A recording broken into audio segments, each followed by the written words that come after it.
Going out and talking to random voters is a really great thing to do during elections, actually. And MSNBC did that yesterday and hilariously ran into a voter who said it is your coverage of Bernie Sanders, MSNBC's coverage of Bernie Sanders, that made her decide to vote for Bernie Sanders. This is super interesting. Ari Melber was in Manchester, New Hampshire yesterday, the day of the primary, goes up to a voter. She says, it was you that made me vote for Bernie. Let's take a look at the video. What about over here? I voted. Who did you vote for? I voted for Bernie, although there are a number of candidates that I really like, and so I felt like when I finished voting, I was still undecided, including Elizabeth, including Michael Bennet, for that matter. Now, that's sort of a paradox to decide and then feel undecided.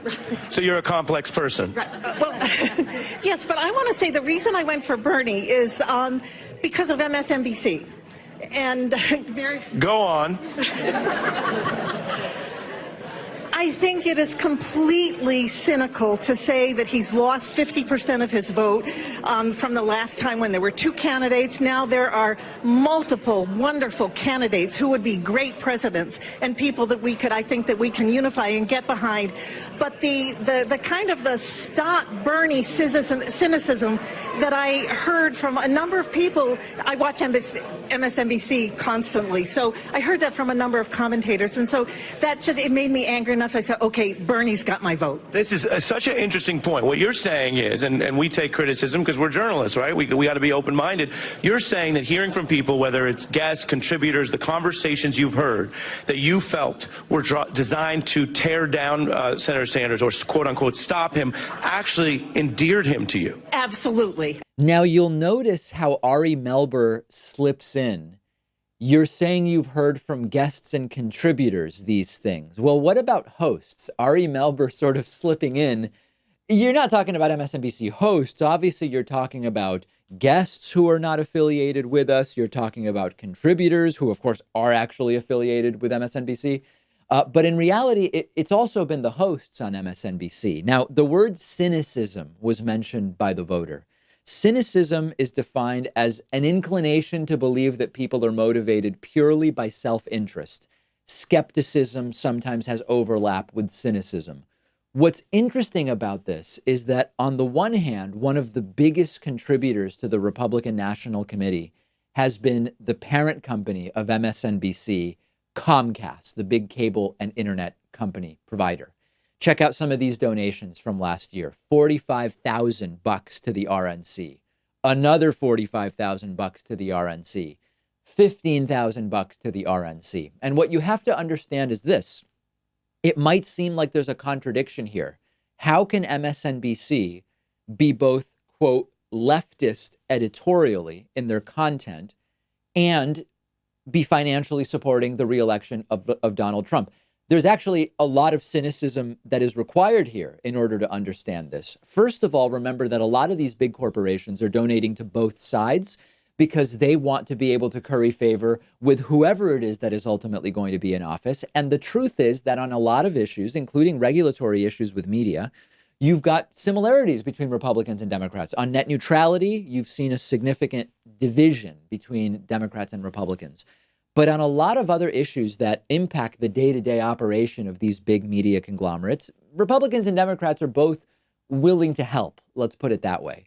The second thing to understand is that MSNBC is not progressive. It's an establishment Democratic editorial perspective shrouded in veiling, I guess we would say, big corporate priorities that are very similar when you look at Fox's News Corporation parent company and MSNBC's Comcast. They are liberal, center-left, really, editorially as a business decision. But a lot of their priorities are very, very similar to any other media conglomerate. Now, number three, Trump being president is clearly good for MSNBC's ratings.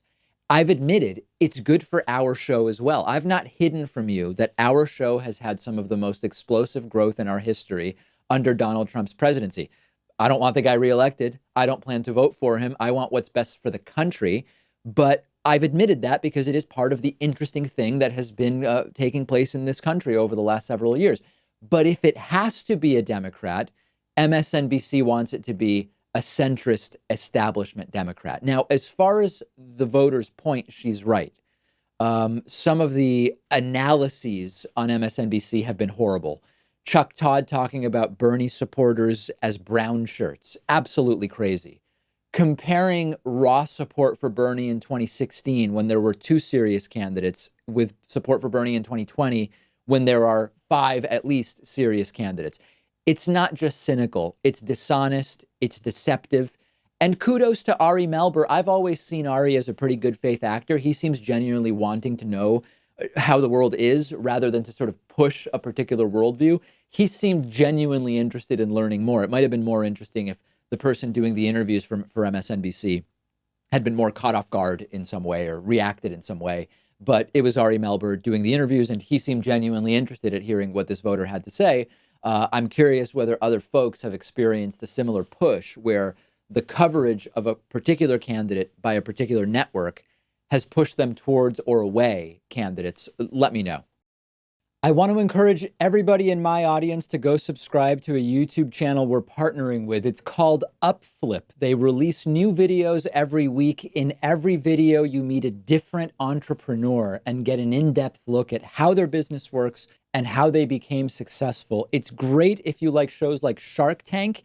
If you own your own business or you're thinking of starting one, the Upflip YouTube channel really does offer a wealth of knowledge and inspiration. As an entrepreneur myself and a business owner, I've really been enjoying hearing all of the different stories of the people that they interview. But it's really fascinating content, even if you don't own your own business too. Go check out the Upflip YouTube channel. They're friends of the David Pakman Show. I'd love it if you would support them by subscribing to their channel.